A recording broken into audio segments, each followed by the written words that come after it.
My name is Rosamund Adoo-Kissi-Debrah. I'm a WHO Breathe Life Ambassador and the founder and director of the Ella Roberta Foundation, which was set up after my late daughter passed away from asthma. And Rosamund, we're here at the Transport and Energy Forum. We're talking about accelerating the transition to a decarbonised future. For many here in this room, it's either an economic, a business opportunity, or it's an opportunity for their company to deliver something that is government policy. For you, it's a human issue. Absolutely. For me, it's always about health, and it's also about thinking about other ways we can transport people. And during the panel, I had to mention the word a just transition because I believe everyone here is privileged, they can afford an EV. My worry is looking out the wider the population.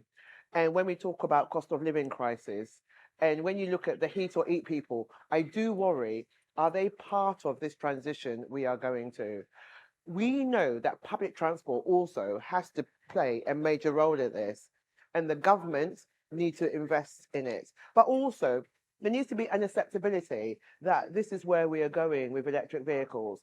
Clinging on to petrol and diesel with the emissions is only going to impact our health at the other end. And as I stand here today, 7.75 million people on the NHS waiting list. And we now know that air pollution impacts every organ in the body. So we have to lower emissions. And there's no other way about doing it. We know it comes from roads. We know it comes from construction. We know you can find a bit in sand and wood burning. So these are all things we need to address. Changing dates is not going to help us. We are basically in a public health crisis, and there are many who actually agree with me. So being here is incredibly important. And I was very happy to have the conversation with National Grid because I know that's the concern people have. Are we going to have enough electricity? Because not, okay, we are focused on transport, but we also know it's about heat pumps. It's about electrification of buses. We also know it's even about cooking because gas needs to be phased out. And I understand people are concerned, but there needs to be a public health campaign. And for me, one thing I know is the British public they care about their health.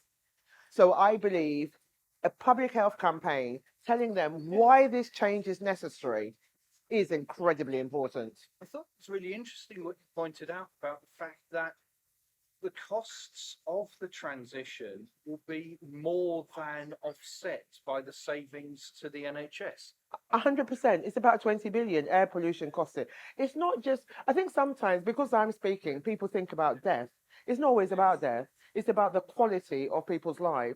Already, we've heard the Chancellor say there are 2.5 million people of working age who currently can't work because of disability. And we now know that air pollution is linked to all non-communal illnesses. I'm coming from the background of prevention is better than cure. I mean, it's amazing. In my lifetime, and it makes me sound like I'm really old, but when I was in school, cancer was 1 in 9. It's now 1 in 2. And we now know lung cancer. Lung cancer used to be, remember, when you smoked like 20 or 60 a day, you will now get cancer. We now know that the steep rise in lung cancer is amongst non-smokers, and they tend to be aged between 30 and 50. That's a concern. So it's not just about, economic, it's about family life. And look, we lost so many during COVID, didn't we? And we know the devastating impact it has. And I'm just trying to wake everyone up, basically, saying this isn't always about economics. Look, you can get 3 or 4 people to make the economic argument. I'm here to make the health argument. And we shouldn't be living in a country where every year up to 20 children still die from asthma. That's not acceptable. So, how has the Transport and Energy Forum helped get that message across, and why is this event such an important one for you to be at?